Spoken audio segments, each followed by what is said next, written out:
Kisah perjuangan salah satu putra terbaik kelahiran Kabupaten Maibrat yang kini menjadi orang nomor 1 di Kabupaten Asmat. Pria kelahiran 12 Maret 1964 di Ayamaru. Dengan nama lengkap Elisa Kambu kini menduduki jabatan penting di Kabupaten Asmat sebagai Bupati 2 periode. Sudah barang tentu setiap orang sudah pasti bertanya-tanya. Untuk menjawab rasa penasaran tersebut, saya mengajak Anda untuk menyimak secara baik kisah hidup dan perjuangan orang penting ini dari masa kecil hingga mencapai puncak kesuksesan sebagai Bupati Asmat. Nama lengkap Elisa Kambu. Lahir di Ayamaru sesuai dengan ijazah 12 Maret 1964. Sekolah di SD YPK harus tamat tahun 81.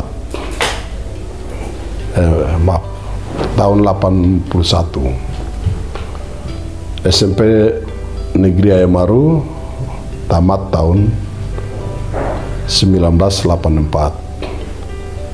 Ini alumni SMA 413 Sorong tahun 87. Ya, kuliah di Universitas Cendrawasih tamat tahun 94.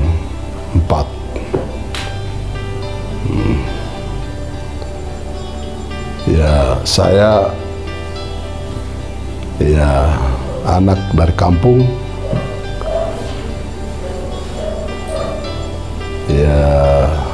Anak yatim. Karena saya kelas 4, ayah saya sudah meninggal. Tapi dengan ibu saja saya sekolah sampai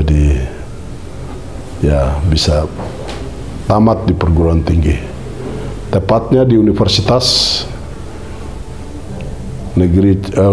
Cendrawasih Jayapura. Kalau perjalanan sekolah, ya puji Tuhan, Tuhan masih menolong saya bisa tamat di perguruan tinggi. Di kampus, ya dari sekian banyak orang Maibrat yang ada ini, saya salah satu aktivis kampus. Mulai dari pengurus himpunan mahasiswa jurusan Administrasi Negara, sempat dipilih menjadi Ketua Badan Perwakilan Mahasiswa Visi Puncen, dan sempat menjadi Ketua SMPT kedua Universitas Cendrawasih tahun 1992.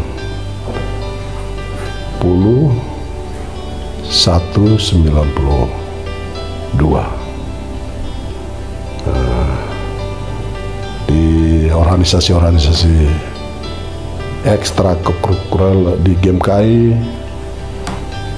KNPI, sempat jadi pengurus DPD Provinsi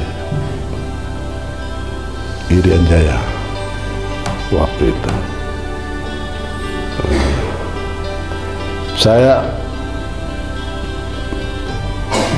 Background saya ASN,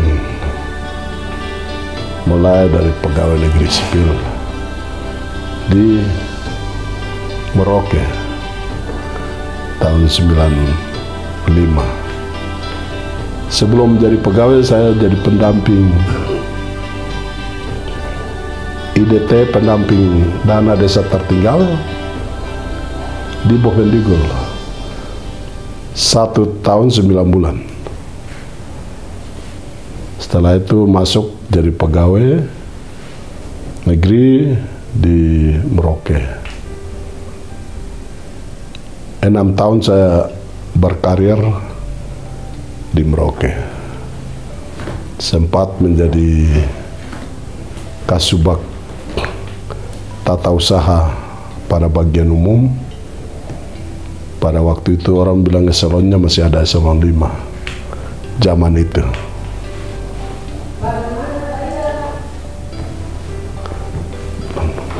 Setelah itu tahun 2001 pindah ke Asmat sebagai camat di Kecamatan Fayid, Kabupaten Merauke. Waktu itu 2003 pemekaran, 2002 pindah dari Fayid jadi camat di Agas yang saat ini jadi ibu kota Kabupaten Asmat. Setelah itu pemekaran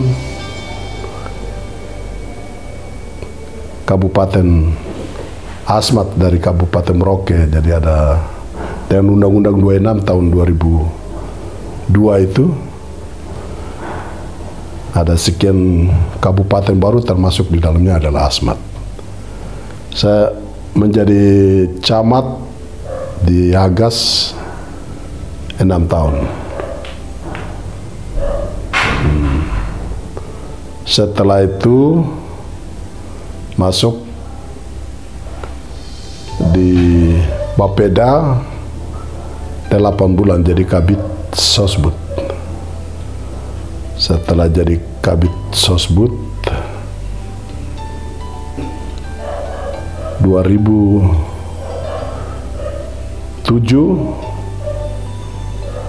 oleh Bupati Asmat Bapak Yuven dipercayakan sebagai Inspektur Kabupaten Asmat selama 3 tahun. 2010 dipercayakan oleh Bapak Bupati sebagai Sekda Kabupaten Asmat. 3 tahun 19 hari. Setelah itu sempat dinonjobkan, istirahat kurang lebih 2 tahun. Puji Tuhan setelah itu karena pangkat saya sudah waktu itu sudah 4C, sudah pernah jadi Sekda, diberhentikan oleh Bapak Yuven waktu saya antar kontingen Pesperawi ke Wamena. Saya pulang, saya datang minta terima kasih untuk Pak Bupati, terima kasih karena sudah sempat memberikan kepercayaan kepada saya jadi Sekda 3 tahun 19 hari. Dan pada pemilu kada 2015 saya memutuskan untuk ikut pemilu kada 2015 dan puji Tuhan pada saat 2015 itu 4 pasangan kami bertarung. Puji Tuhan saya mendapat kepercayaan dari masyarakat Asmat untuk menjadi Bupati Asmat. Waktu itu para intelektual, para politisi di daerah itu membangun konspirasi isu harus orang Asmat. Saya kan bukan orang Asmat. Saya orang Sorong yang saat ini sudah menjadi provinsi Papua Barat Daya ini. Tapi Tuhan masih berpihak lah. Puji Tuhan, setelah menjadi bupati diusung oleh Partai Demokrasi Indonesia Perjuangan, Partai Amanat Nasional, dan Partai Hati Nurani Rakyat Hanura pada periode yang pertama. Dan di 2017 saya mendapat penugasan dari DPP PDI Perjuangan jadi Ketua DPC PDI Perjuangan Kabupaten Asmat. PDI Perjuangan di Kabupaten Asmat pemilu 2004, 2009, 2014 itu selalu hanya mendapat kursi 5. Setelah 2017 saya menjadi ketua. Pada pemilu 2019 kami dari 5 kursi menjadi 12 kursi. Dan kami puji Tuhan, perempuan Asmat 4 orang langsung menjadi anggota DPR. Yang sebelumnya selama 3 kali pemilu tidak ada di masa kepemimpinan saya perempuan Asmat 4 orang. Dan dari 12 kursi itu kami menyumbang orang asli Papua 9 dari 12 kursi yang PDP. Pada pemilu 2020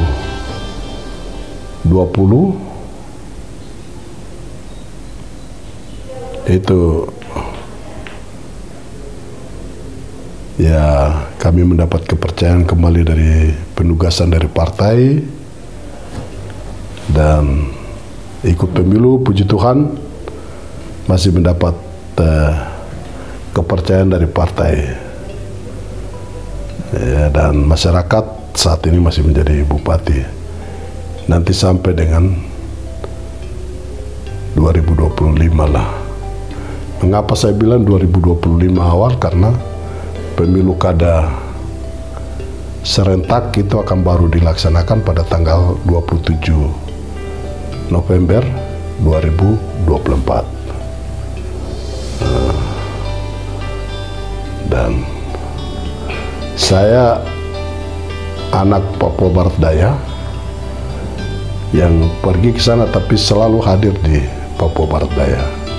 Di Maibrat setiap kali event apapun tetap datang karena ini rumah kita. Dari sinilah kita mendapat berkat untuk kita pergi menjadi berkat bagi orang lain. Dan bagi kami orang Maibrat, itulah apa yang dinyatakan oleh Tuhan kepada bangsa Maibrat atau A3, suku A3 melalui hambanya Ruben Rumbiak yang kita kenal dengan Teofani. Nah, itulah kekuatan kami ada di situ. Inspirasi yang memberikan inspirasi bagi setiap anak Maibrat kemana saja dia harus menjadi berkat untuk banyak orang karena memang sudah dinubuatkan bahwa generasi orang suku Ayamaruat Aitinyo Aifat akan menjadi manusia pembangun di tanah Papua. Dan kalau hari ini saya ada di Asmat, di Papua, dan saat ini Papua Selatan, itu bukan karena saya, itu karena kehendak Tuhan. Dan memang Tuhan sendiri yang mengizinkan saya dan membawa saya mempercayakan tugas itu kepada saya di sana. Dan kami berdoa Tuhan berkenan, dan merupakan kebahagiaan bagi saya adalah kalau saya bisa dapat menyelesaikan tanggung jawab saya dengan baik pada 2024 akhir atau 2025 awal. Itu hanya untuk hormat dan kemuliaan bagi nama Tuhan, dan ya kebahagiaan orang-orang Papua Barat Daya juga begitu, karena kita bisa membantu saudara kita yang ada di sana. Kalau bicara setelah itu, yang saat ini ada di fokus kita itu ya, fokus saya secara pribadi ya, berdoa kalau Tuhan berkenan saya bisa dapat menyelesaikan tugas di sana dengan baik. Itu yang paling penting. Kalau setelah itu ya itu waktu masih lama, dan itu kita tidak boleh mendahului Tuhan. Semuanya kita serahkan kepada Tuhan.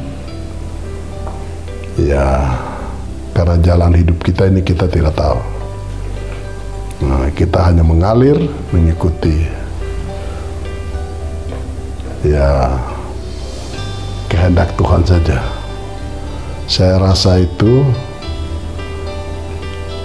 saya mungkin juga ingin mengajak anak-anak Maibrat, anak-anak A3, anak-anak Papua Barat, tapi juga anak-anak di tanah Papua pada umumnya.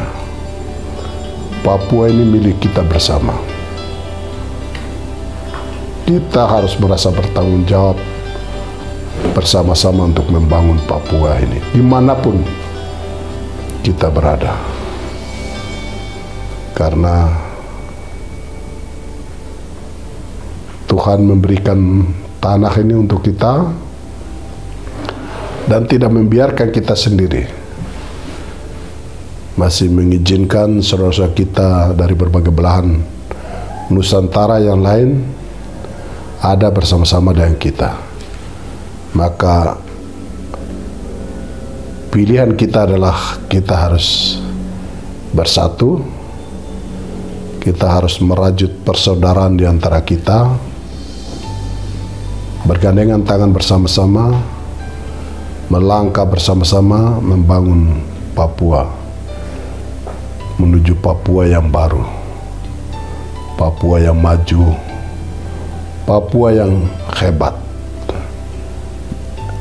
Tidak membedakan dari provinsi mana, tapi Papua harus maju. Supaya pada waktunya Papua juga harus berdiri sama tinggi, duduk sama rendah dengan saudara-saudara di belahan Nusantara yang lain. Saya percaya Papua juga bisa.